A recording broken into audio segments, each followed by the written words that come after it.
This further attack. conference So will now be recorded.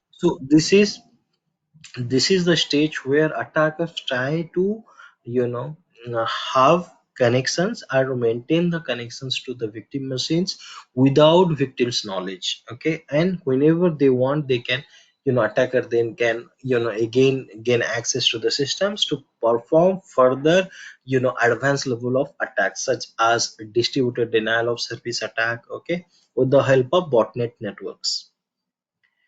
Okay, so for large part of the phase is clearing or covering tracks. So this is the phase where attacker will be erasing or manipulating or deleting the tracks so that a path which they follow to hacked. Okay, so that no one can able to find out from which source of attack is calmed, or they just want to maintain themselves as a anonymous. Okay, so here I always say a good hacker is one who hack the system, but a great hacker is one who hack the system and no one can trace them back. Okay, so then ethical hacking. So what is the ethical hacking? Ethical hacking is nothing but ethical hackers or ethical hacking, the person who performs penetration testing, security testing, or vulnerability assessment or penetration testing. It has different terminologies associated with white hat hackers, ethical hacking.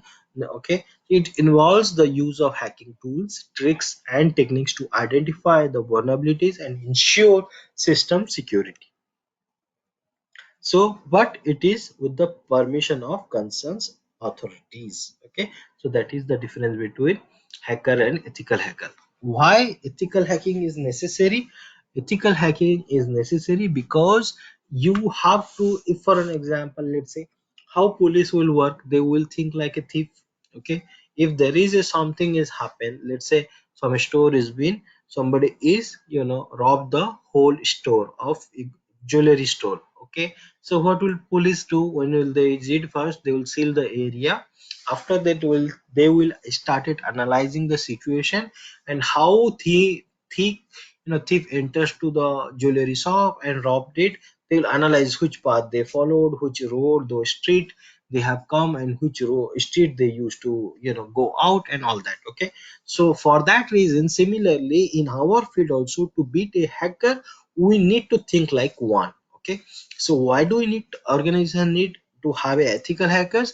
To because to prevent hackers from hacking access to the information organizations information system, to uncover the vulnerabilities in systems and explore their potential as a security risk, to analyze and strengthen an organization security posture, including policies, network protection, infrastructure, and end user practices, safeguard customer data, enhance security awareness at all levels in a business, to provide adequate preventive measures in order to avoid security breaches.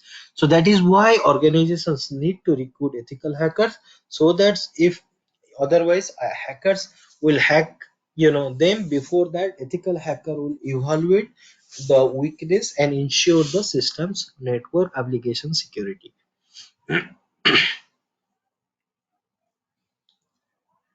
So then what are the skills an ethical hacker has to possess? So for that reason I always tell them ethical hacker has to be a technical skills. Okay, why? Because you need to know some system administration knowledge, you need to know networking knowledge, you need to know scripting knowledge. So these are the three broadly divided knowledge is required. From scripting point of view, bash, python, perl scripting is very much required. Okay, so if you guys have no knowledge, then what you can do is you can go to this particular sans site and you can refer sans act, okay, and go to this free online courses and just complete this prerequisite course. Okay, by going to tutorials you can get all the videos and pdf and everything.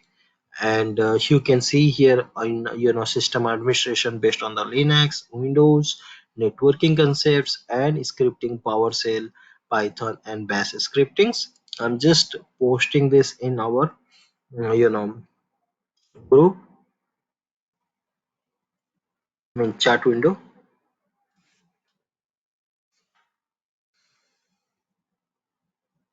Okay, so these are the things you can complete so that you should be ready for ethical hacking's prerequisite skills. Okay, then non-technical skills. Why non-technical skills is required? I'll give you the scenario which I have faced in my career. Okay, so when you're doing ethical hacking or penetration testing for a website or network, so what happens na, sometimes your customer, end customer or client you call it, okay, for they will contact you. Okay, they will make call you. Okay, so for that reason you need to understand people skills.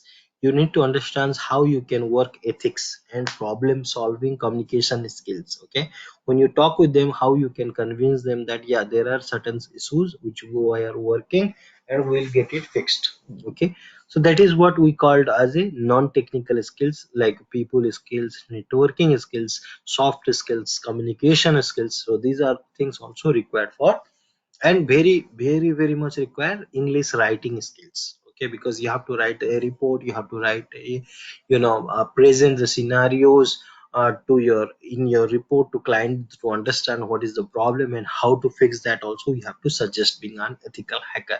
So the suggestions which we give them to fix the problem, which is very easy to, which we can get it from online also. Then we have different type of controls, that controls which we can use to apply and fix the problems, like defense in depth. Defense in depth is nothing but it's a security strategy where you can say,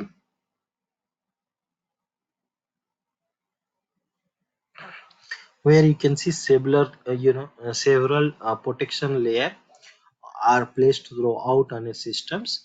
Okay, and it helps to prevent direct attacks against system and its data, because a break in one layer only leads the attacker to the next layer. Okay, so which we call defense in you know in depth. Okay, this is actually a concept, you can call it, used in information security, in which multiple layer of security controls are placed throughout an information technology systems to protect, okay, each and every layers. Okay, if attacker is successfully hacked to one layer, then only they can go to next layer, right? So defense in depth will help us to place security, multiple layer of security controls throughout information technology systems so that we can defend the attack.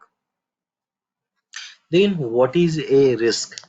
Risk is nothing but it's, you can say, degree of uncertainty or expectations that an adverse event may cause damage to the systems. So risk metric is used to scale risk by considering the probability, likelihood and consequences or impact of the risk. Okay, so here you can see we have different type of risk levels, then we have different type of risk matrix and all that. Okay, so this is a example of risk matrix, but organizations need to create their own risk matrix. Okay, and based on their business need. Okay, so risk assessment. Okay, risk management and risk assessment. Okay, so risk management process.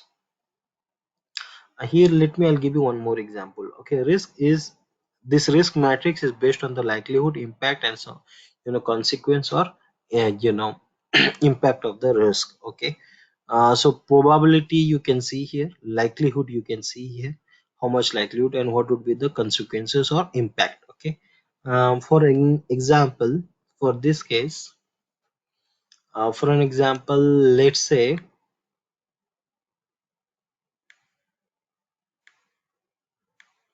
um, you can say here, so sorry.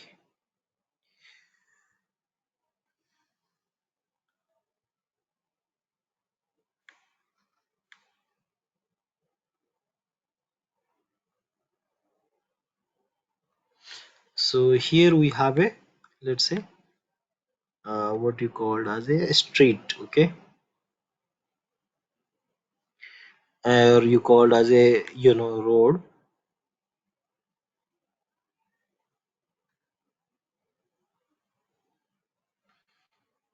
Okay,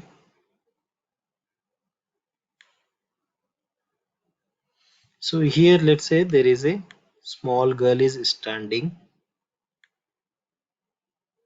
and she wants to cross the road. So she wants to cross the road. Okay. So now you tell me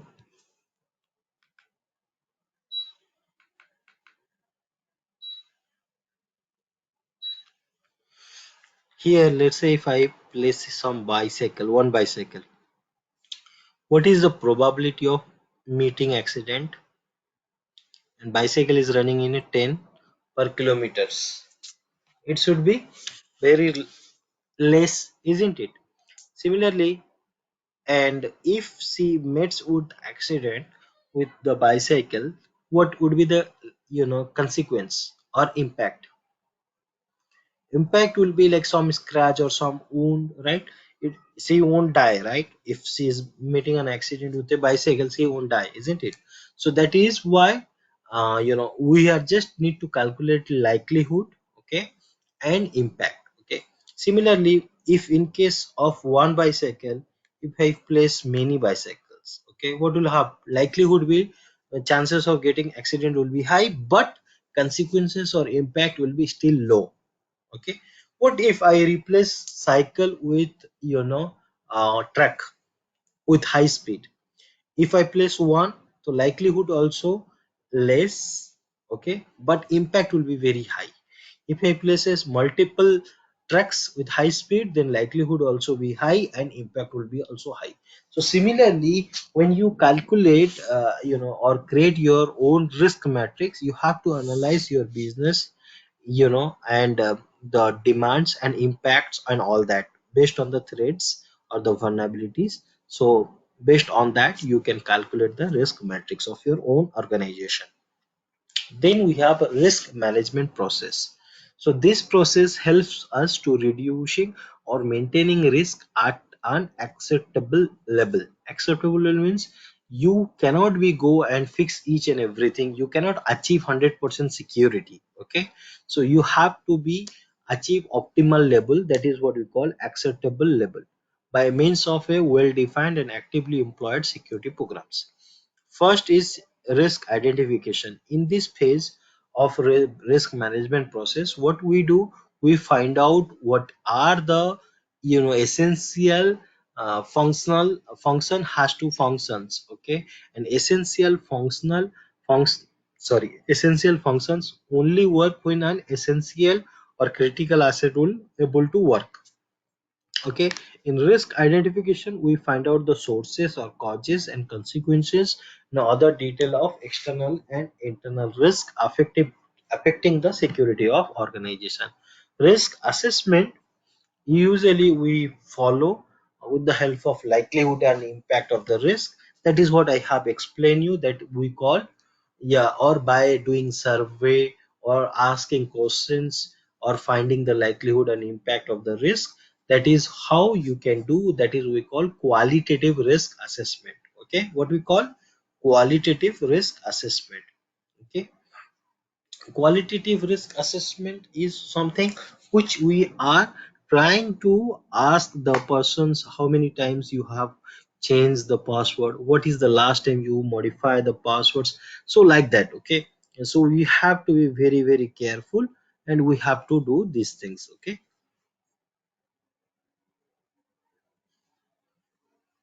then we have to do quantitative risk analysis. Okay, so quantitative risk analysis we calculated based on the formulas. Okay, so the formula is annual loss expectancy equal to single loss expectancy into annual rate of occurrence or annualized rate of occurrence. Okay, so this is we call annual loss expectancy. So single loss expectancy is equal to asset value into the exposure factor. Okay, so here exposure factor means, for example, if one attack happened, let's say one ransomware attack happened. Okay, in that aspect, if one attack has happened, so what would be the how much data has been lost? what are the percentage of damages happened. That is what we call exposure factor. Okay, so usually exposure factor can be 4%, 10%, 1%, okay, like that. So if let's say I have a server which is $1,000, okay, so $1,000 server, okay, so this is we are $1,000 server, and exposure factor per attack, let's say 4% only, okay. So what would be the single loss expectancy as per this formula? So asset value will be $1,000 into, you can say, exposure factors is 44%. So that means in a single loss we are losing kind of you can calculate that way, divided by 100, so it will be 40, isn't it? So $40 will be in a single attack. If attack is happened in a year twice, then you can call it as a total loss, or annual loss expectancy will be $80. Okay, you can see that, isn't it? So here you can see that the losses which we are calculated in this formula, which we call tangible cost. Okay, what we call tangible cost. Okay, there are some intangible cost also. Okay, intangible cost means you cannot fulfill that in monetary ways, like your company's brand value, your company's reputation, your company's market value. If somebody knows that you are not capable of enough of securing your own website, then anybody else, or or no one will wants to have a business with you, right? So that we call intangible cost. So the cost which I have calculated, that is we call tangible cost. Okay, okay, so this is we call intangible cost. I hope you understood. Any doubt on this?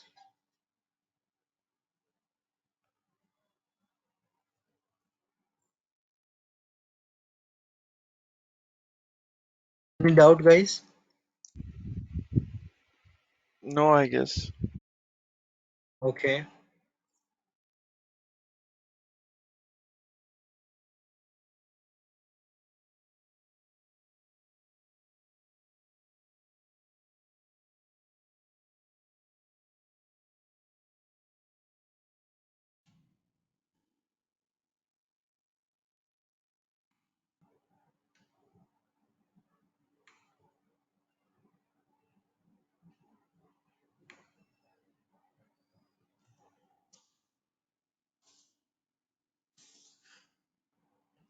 So this is how we can calculate risk assessment.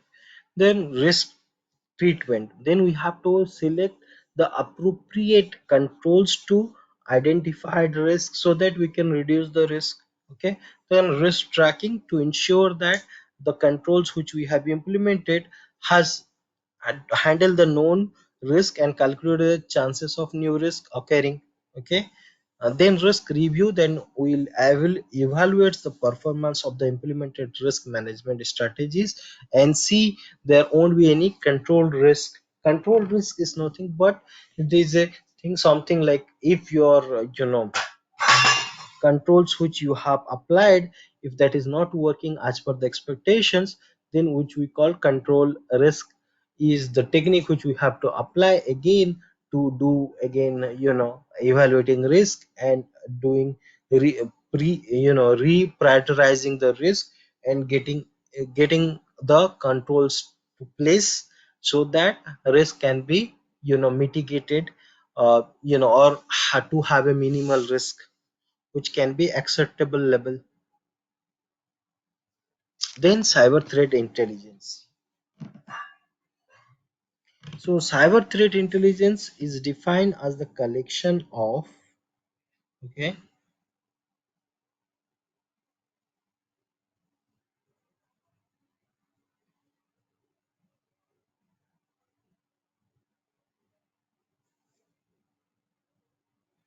so cyber threat intelligence is we call collection and analysis of information about the threats and adversaries, and the drawing of patterns that provide the ability to make knowledgeable decision for the preparedness, prevention, and response actions against various cyber attacks. Okay, so cyber threat intelligence are broadly four types.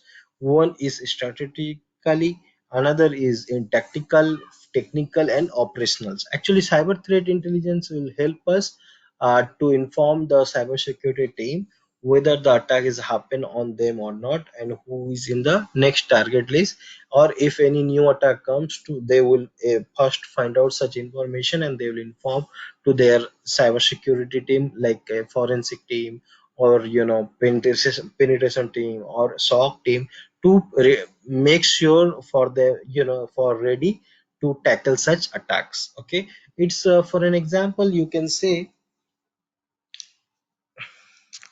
we have in our country also some intelligence team, like which we call raw, or we call in Pakistan they have SIMI and ISI or something like that, right? So what will happen when you have a raw agent?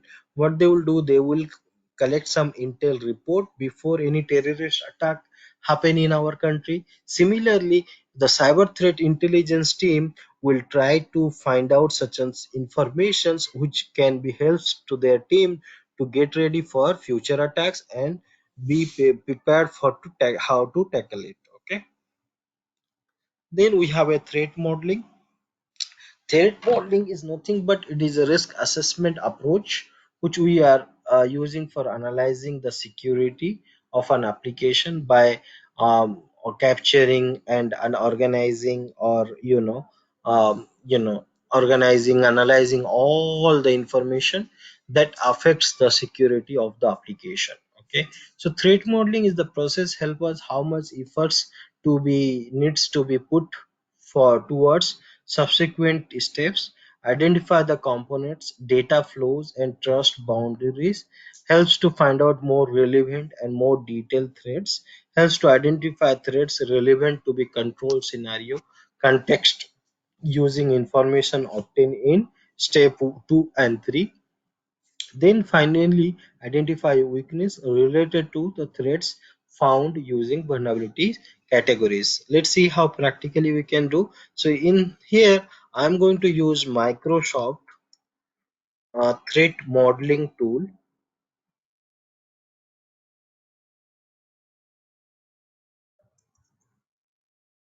Okay, this is a open source tool, but they have also paid version.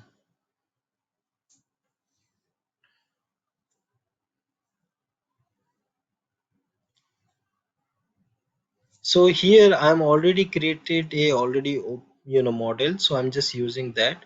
So double clicking that. So here you can see we have an applications that is using HTTP and not HTTPS to access the web application. The web application again gather information to web server using UDP. Then again web server use the cloud or database storage to collect the information. So let's say this is our applications which you can draw with the help of generic processes and all that. So when you are able to draw, finally what you can do is you can click into view, and click here in view, click here analysis view. So they will analyze in each and every layer of the security and tell us which layer or the of the security it is having some vulnerabilities and all that. Okay, so here what you can see is we can see we will be getting lot of issues, like cross-site scripting attack can be possible. Which place they are talking about cross-site scripting is possible, we can go and analyze like this. So from here to here there's telling to from user to web application cross-site scripting tampering is possible. Then like weak authentication escape from web application to web server possible. Elevation using impersonations which call privilege escalations which we discussed. Weak credential storage can be having here. So what they are doing is in threat modeling they are giving a clue, or informations of what type of attack or what type of threat is associated with based on the application which we have drawn here. Okay, so then based on that we have to prepare, either we can implement control or we do fixations in code labels so that we can get ready for or tackle this type of issues. Okay, so this is we do before applications go to productions and public release. The threat modeling happen in the design phase of SDLC process. Who does the threat modeling? Security expert people do that. Okay, in threat modeling also we follow stride and dread method, where you have to be right security case, use case to security case, then abuse case. Okay, all that. So everything does by us. Use case means usually for website development, developer gets some use case to prepare the website, right? From that use cases we started writing abuse case. Abuse case means a negative scenario of all the use case. For an example, let's say you have an application. In their application, let's say you have a login page. In the login page, you typing username password and getting into login access, right? So if it is the URL is HTTP. So here abuse case can be someone can perform man in middle attack and all that. Someone can run sniffers to sniff the username passwords and all that. So security case will be how we can fix these abuse cases. Okay, so that is what we do. We call threat modeling using stride and dread method. That is from Microsoft. So then incident handling and response. Even after doing all those things, still we know that we are human being. We may make mistake, and that mistake leads to the error, and that error leads to fault. Okay, and that fault leads to the attack on our premises. If attack happens, the how our incident handling and response team will tackle this. Okay, so incident handling and response team will be following the process of taking organized and careful steps when reacting to incident, our security incident or cyber attacks. Okay, so for that what they do, first they will do prepare, and they will perform incident recording and assignments. Then they perform in triage will help them to classify the incident and find out the incident, whether it is a security incident or not. And if it is security incident, which category of security incident, then they will be define the severity level. Then they will prioritize based on the severity level. Then finally they will be notifying to the stakeholders that yeah, attack is happened on us. This is a ransomware attack happened, or what type of attack happened. Sometimes it may be required to you have to notify to praise peoples and all that.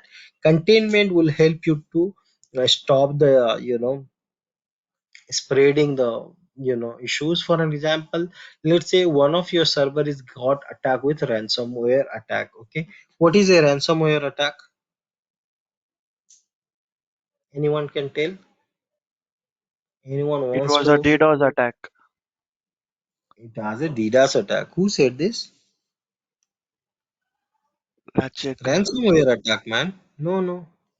Like it was on XP where they have to pay money to gain access for our own computers like that for most of the Yeah. XP. So ransomware attack is nothing but where attacker will encrypt all the victim's files into a common format. It will not able to open, so victim will not able to open any files folders. Okay, and he has only one index page of HTML Windows link index page. When you click, it will open the tab and ask you some money in for decryption key. Okay, and for that what they will do, will they will be able to simply kind of what you call as they will demand money in cryptocurrency. Okay, and that cryptocurrency will help users.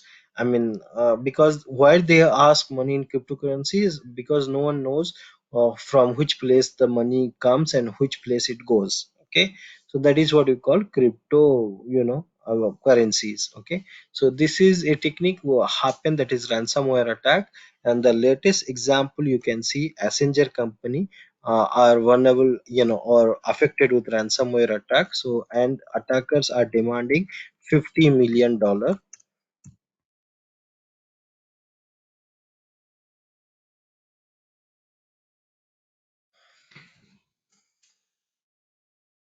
So, and they're demanding $50 million in exchange for 6 TB data. Okay, and some of the data also they release to public. Okay, so this is why it is very very much required. Okay, so that is what we call ransomware attack. Okay, so if ransomware attack is happened to one of the server, so what you can do is, first step, you have to disconnect the machine or the server from internet so that it will not spread to other machines. Okay, that is the containment. Evidence gathering and forensic analysis, then now again you have to clone the whole hard disk and or make a image file, and therefore using that email files, forensic investigator will started finding the source or location from which attack is coming. In eradications will help you to fixations, or fixations means how to fix or how to decrypt, and how to recover, then recover the data which they have lost. Finally, post incident activity, it involves incident documentations, impact assessment, what will be the impact if such attack is happened, and what would be the review and revise policies. Then close the investigation, and finally document the incident and with the lesson learned, you know and all that.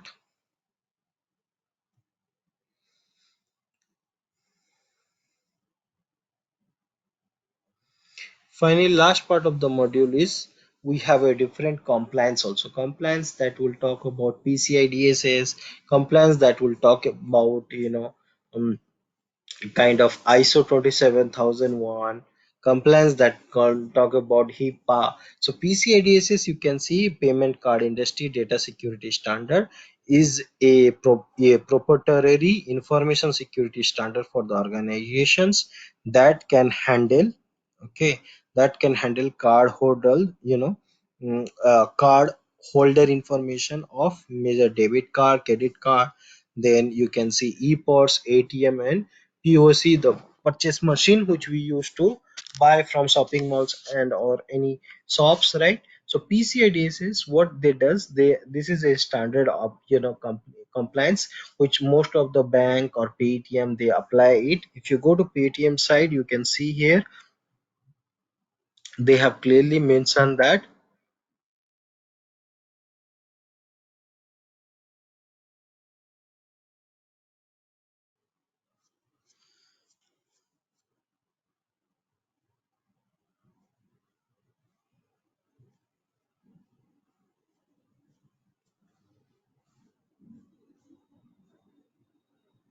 You can see here PCI DSS. So which means that they're accredited with PCI DSS standards. And for your informations, from there is a bank called Cosmo Bank from Pune, which was got hacked, I think. Cosmo Bank, cyber attack, and they lost 94 crore rupees. Okay, it happened in the year of 2018. Okay, their server hacked. Okay, the main reason for their hack is because they have not done any penetration testing on their bank servers, and all the vulnerabilities, known vulnerabilities, was existing on their bank, and even they did not follow any simple guidelines from PCI DSS, due to which their bank got hacked.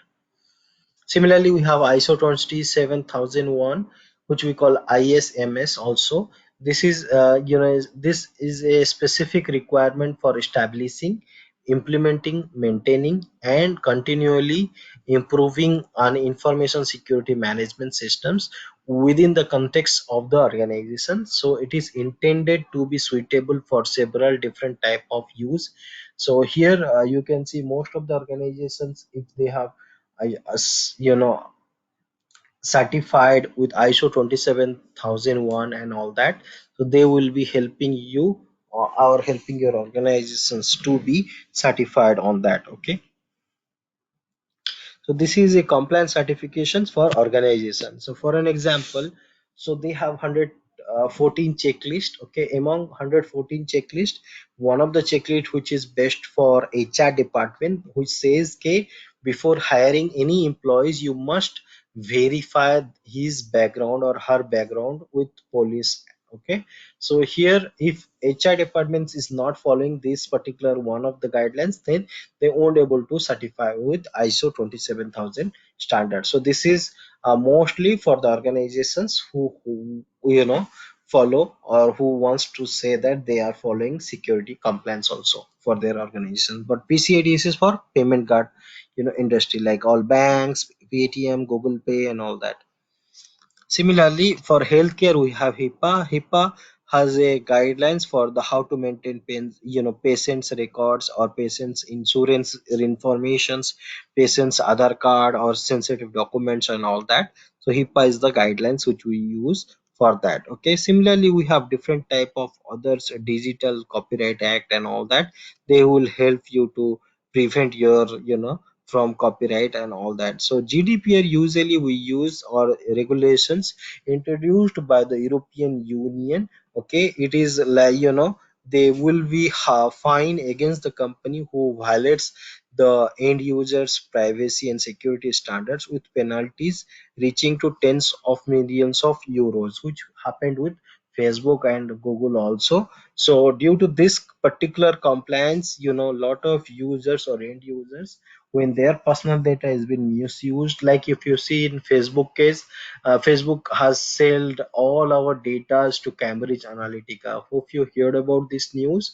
And that particular happened, I think, in the year of 2008 to 2010. Okay, and those informations, Cambridge Analytica, which it found. Okay, so later on Facebook says this is the problem with third party Cambridge Analytica, it's not my mistake and all that blah blah steps. Okay, but finally they have accepted that, yeah, they have Cambridge Analytica company sold our personal data to the different or political parties, including BJP and Congress. Okay, so but Congress used that particular data and they own the election of in the year of 2010. That is what the Cambridge Analytica leaks comes to the picture. Okay,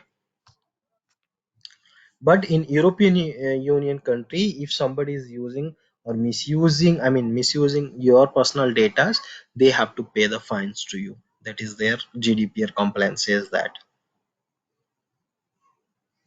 Then we have different type of cyber laws in our countries and US also. In India, we have not very good severe laws, but yeah, but if you go to US or UK, there if you try to search or scan port scanning for any companies, then you are doing illegal work. Okay. Similarly, if you go to Dubai's cyber laws, which it tell us that if you're trying to hack someone's Facebook account, you have to spend 3 years on jail and 3,000 dirham fine you have to pay.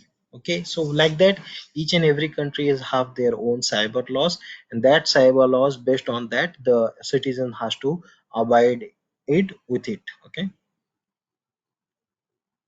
so that's all about your module. In this particular module, we understood what is the elements of information security, then information security attack, then information security warfare, then cyber kill chain methodologies, TTPs, tactics, techniques, and prevent procedures, and IOC's indicator of compromise. Then we understand basic of different type of hackers, who is hacker, how they differ from the ethical hackers, what are the approaches we have follow, and all that. So this module have we understood different type of cyber laws and all that.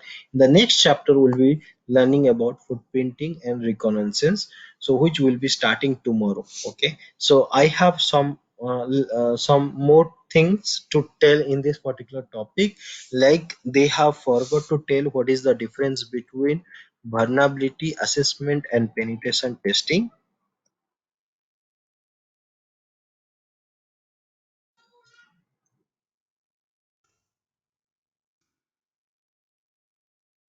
Vulnerability assessment and penetration testing. See, in vulnerability assessment, we run certain scanners tool and we evaluate the weakness inside the network or systems or applications, and we get it fixed. But in PT, we don't stop there by finding that, but we'll go another steps or further steps to see what are the information we can hack or how much data we can store, steal and all that. Okay, so PT is more in-depth steps and it explores the vulnerability, whereas vulnerability assessment only focuses finding vulnerability and getting this fixed. Okay, then we have different approaches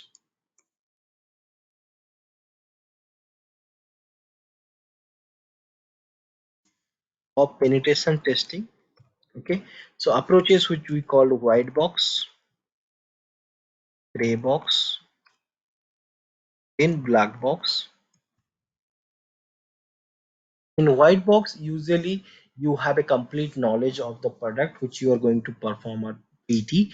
Maybe you are the internal employee of the company and you are doing PT for them. Gray box is you have partial knowledge about the product, and you may know, or they will share very limited information with you and you are performing PT. Black box, you have no knowledge, you are acting as an external consultant and you have to performing the PT. Okay, so these are the things which has left in the first chapter. In second chapter, which will start tomorrow, Sir, we'll started learning about how we can gather the information about the target. Okay, and how we can use the gather informations to help us to perform attack. Yeah, tell me, who is, you have any question? sir, please repeat what is black box. Yeah, black box is a one type of approach which we follow to perform penetration testing.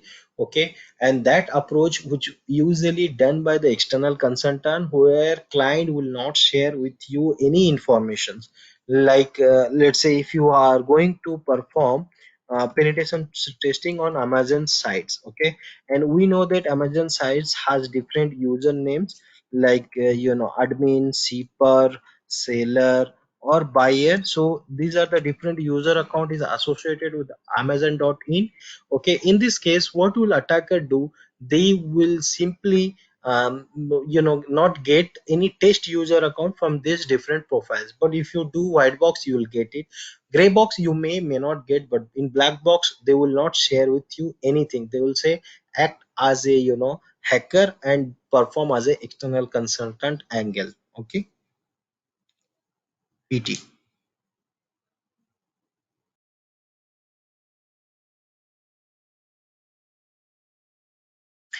Any other question, guys?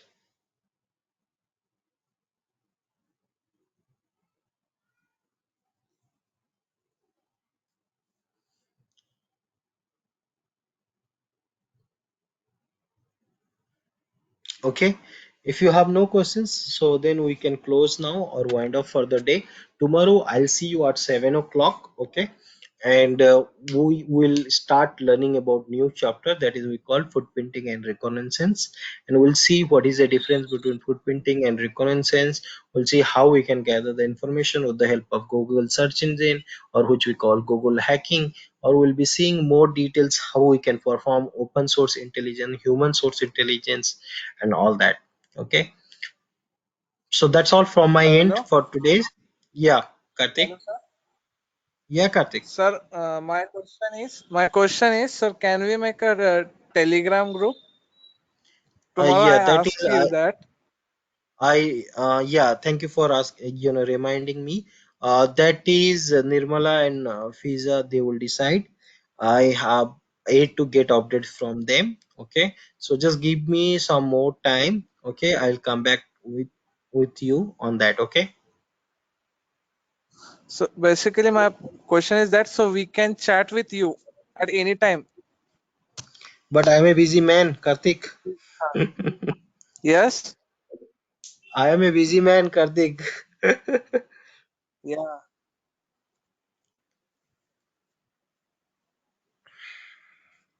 Definitely, I'll ask Nirmala's and Fiza's. Okay, and we'll see the possibilities and all that. Okay, we'll come up with the solution. No worries, Kartik.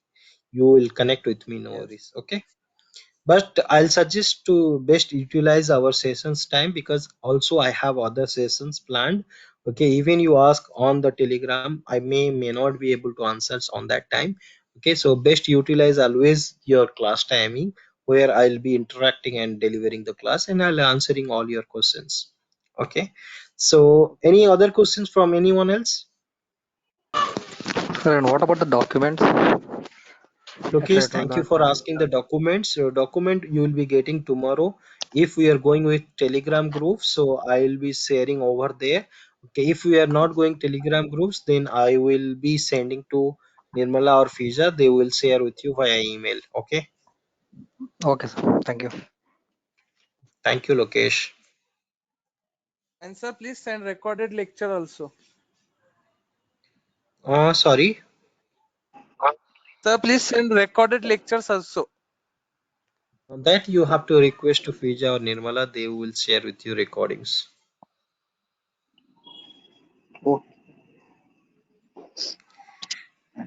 Okay. Okay, guys. So see you tomorrow, 7 o'clock. Okay.